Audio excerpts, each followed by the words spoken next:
ஒரு 7 ஸ்டாக்ஸ் எடுத்துக்கலாம். டிசிஎஸ் எடுத்துக்கலாம், ரிலையன்ஸ் இண்டஸ்ட்ரீஸை பிடிக்கும் அதை எடுத்துக்கலாம், ஹெச்டிஎஃப்சி பேங்க்கை பிடிக்கும் உங்களுக்கு அதை எடுத்துக்கலாம், இண்டஸ்இண்ட் பேங்க்கை எடுத்துக்கோங்க. கடைசி ஒரு 7 வருஷத்தில் பார்த்தீங்கன்னா என்ன ரிட்டர்ன்ஸ் கொடுத்துருக்கோ அதை விட பெட்டராக ஒரு லார்ஜ் கேப் மியூச்சுவல் ஃபண்டு கொடுத்துருக்கு ஒரு 7 வருஷத்தில். ட்ரம்ப் இருக்க வரைக்குமே நம்மளோட இன்வெஸ்ட்மெண்ட்ஸை நம்ம எப்படி சார் பிளான் பண்ணணும்? ட்ரம்ப் 2014 18 வரைக்கும் அமெரிக்காவை சூப்பராக பண்ணார். அதனால் 2025 2029 அமெரிக்காவை இன்னும் சூப்பராக பண்ணுவாருங்கிற ஒரு எதிர்பார்ப்பு இருக்காரு. ஆர்பிஐ பாலிசியில் ரெப்போ ரேட் சேஞ்சஸ்லாம் இன்ட்ரோடியூஸ் பண்ணியிருந்தாங்க. ரெப்போ ரேட் 6.25 6% ஆக்குனாங்க, which is very good sign for all the borrowers. யாரெல்லாம் ஹோம் லோன் வச்சுருக்காங்களோ பேங்க்கில் ஃபோன் பண்ணி, ஏன்னா நம்ம ஊரில் பேங்க்கே கம்மி பண்ணுறதெல்லாம் இன்ட்ரெஸ்ட் ரேட்டு நடக்கிறது கிடையாது. அப்படின்னா என்னென்னா இன்ட்ரெஸ்ட் ரேட் இன்னும் கம்மியாகிறதுக்கு வாய்ப்புகள் இருக்குது. இன்றைக்கி 6% இருக்கிற ரெப்போ ரேட்டு மேபி 5.75 வரலாம், 5.5 வரலாம். இண்டிவிஜுவல் இன்வெஸ்டராக பார்த்தீங்கன்னா நான் நல்ல ரிட்டர்ன்ஸ் பார்த்துட்டேன், இப்போ அந்த மார்க்கெட் வாலட்டிலிட்டி இருக்குல்ல சார், நான் கண்டினியூ பண்ணுறது பெஸ்ட்டா இல்லை வித்ட்ரா பண்ணி கொஞ்சம் நேரம் சேஃப்கார்ட் பண்ணி மணியை வச்சுட்டு இன்னும் மார்க்கெட் இன்னும் கீழே போகுமா, இன்னும் டிஸ்கவுண்டட் ப்ரைஸில் கிடைக்குமா அப்படின்னு வெயிட் பண்ணுறது பெஸ்ட்டா? என்ன பர்பஸுக்காக பண்ணீங்க? நீங்கள் 10 வருஷம் 15 வருஷம் 20 வருஷத்துக்கு பண்ணீங்க. இல்லை உங்கள் கோல் முடிஞ்சிருச்சுன்னா நீங்கள் முடிவெடுக்கலாம். உங்கள் கோல் முடியலைன்னா தொடர்ந்துக்கிட்டே இருக்க வேண்டியதான். லாங் டேர்மில் 7 வருஷத்தில் ஈக்விட்டியில் பணத்தை விட்டவங்க ரொம்ப கம்மி. 10 வருஷத்தில் மினிமம் ரிட்டர்ன்ஸே 12% வந்துருக்கு. ஸோ லாங் டேர்மில் equity is the way to go.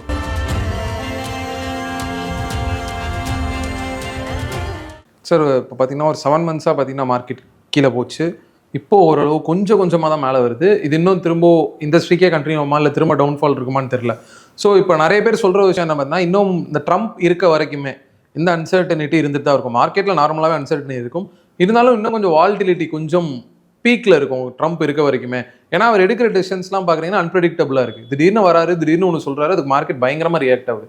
So Trump இருக்க வரைக்குமே நம்மளோட அதாவது இன்வெஸ்ட்மெண்ட்ஸை நம்ம எப்படி சார் பிளான் பண்ணணும்? ஒரு சைடு ட்ரம்ப், இன்னொரு சைடு ரஷ்யாவில் புட்டின், இன்னொரு சைடில் இந்த சைனீஸ் பிரசிடெண்ட். இது 3 பேருமே ஏதாவது ஒரு ப்ராப்ளத்தை க்ரியேட் பண்ணிக்கிட்டே தான் இருக்காங்க. அது கண்டினியூஸாக நம்ம ஒரு லாஸ்ட் 3 இயர்ஸாக நம்ம பார்க்குறோம்.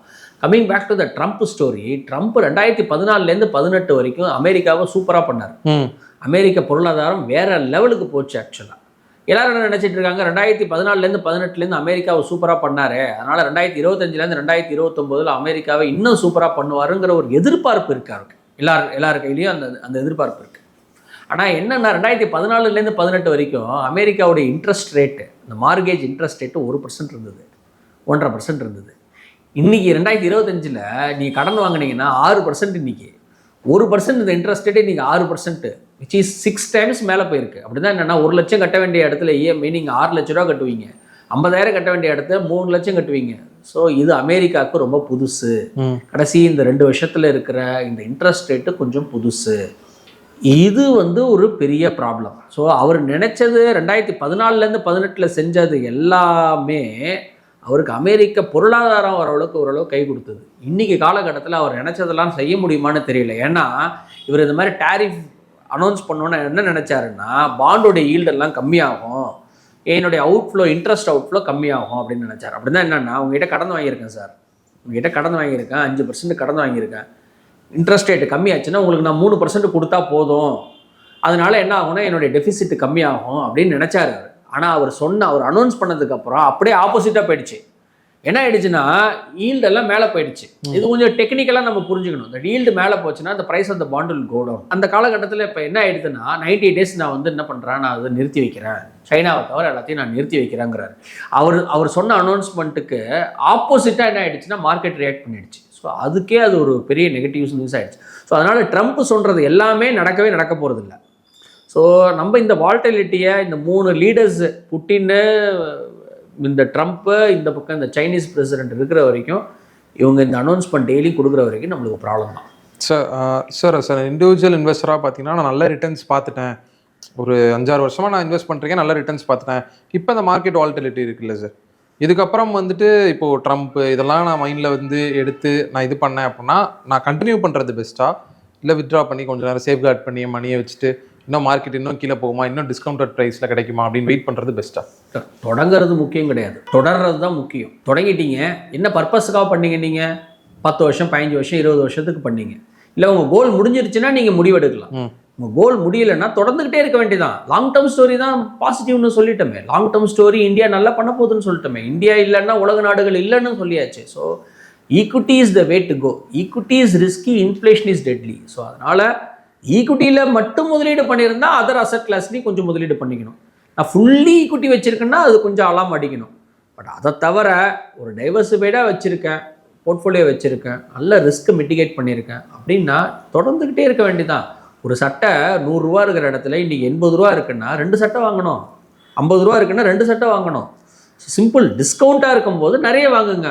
நிறைய வாங்க முடியலையா தொடர்ந்துட்டு வாங்க.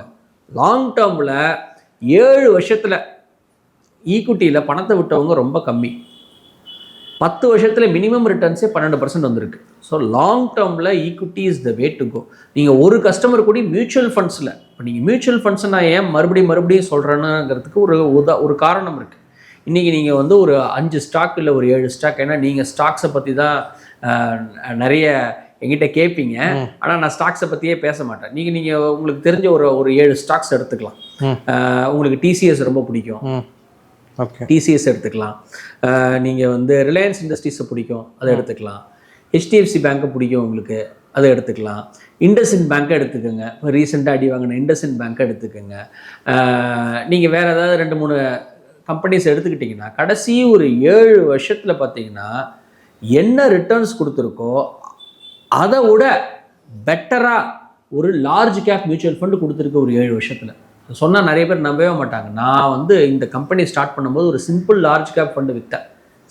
Simple large cap fund 4% extra returns தான் நான் சொன்ன ஸ்கிரிப்ட்ஸ் எல்லாம் சொல்லியிருக்கேன் இல்லையா, ரிலையன்ஸ், ஹெச்டிஎஃப்சி, டிசிஎஸ், இதை விட பெட்டர் ரிட்டர்ன்ஸ் உங்களுக்கு கொடுத்துருக்கு. சம்டைம்ஸ் என்ன ஆகும்னா சிம்பிளாக இருக்கிறது ரொம்ப அண்டர் ரேட்டடாக இருக்கும். ரொம்ப ஃப்ளாஷியாக அதை பண்ணுறேன் இதை பண்ணுறேன் எதுவும் பண்ண வேணாம்.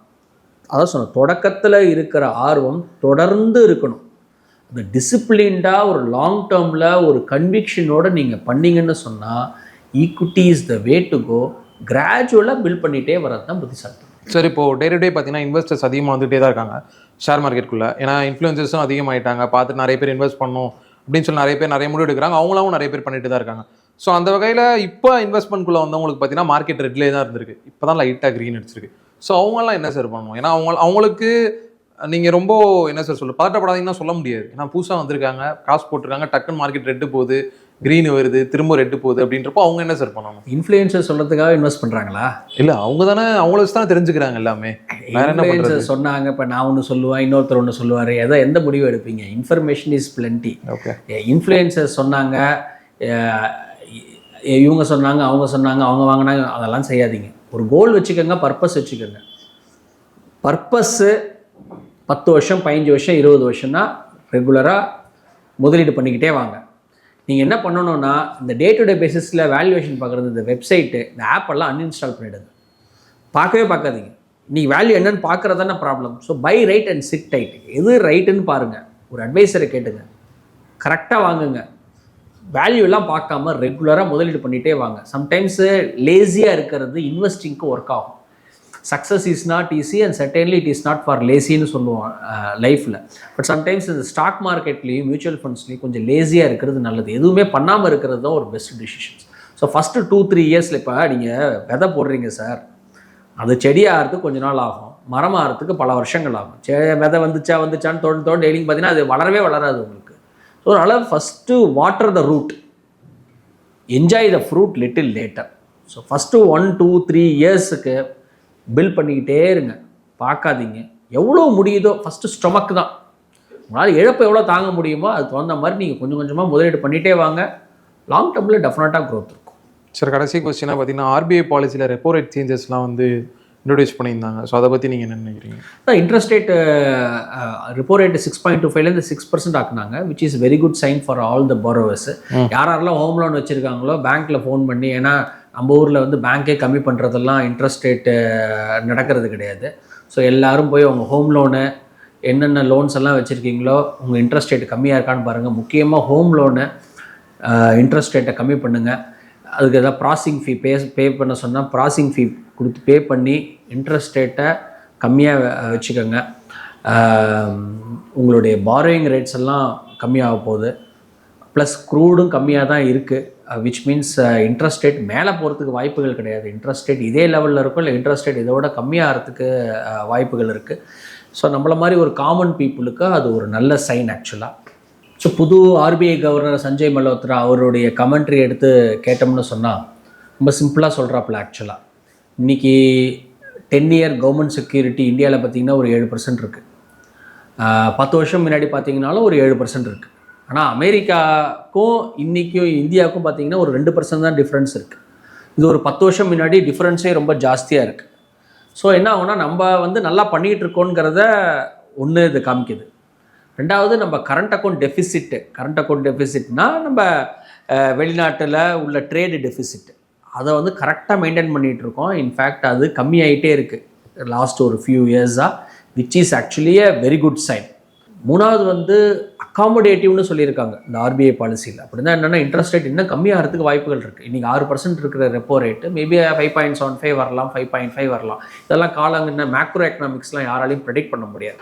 At this point of time interest rate இதே லெவலில் இருக்கலாம், இல்லை இன்ட்ரெஸ்ட் ரேட் கம்மியாகிறதுக்கு வாய்ப்பு இருக்குது. ஸோ இதெல்லாம் வெரி பாசிட்டிவ் சைன்ஸ் இந்த recent RBI monetary policy. Okay sir, ரொம்ப நன்றி சார். தேங்க்யூ கேஷவ்.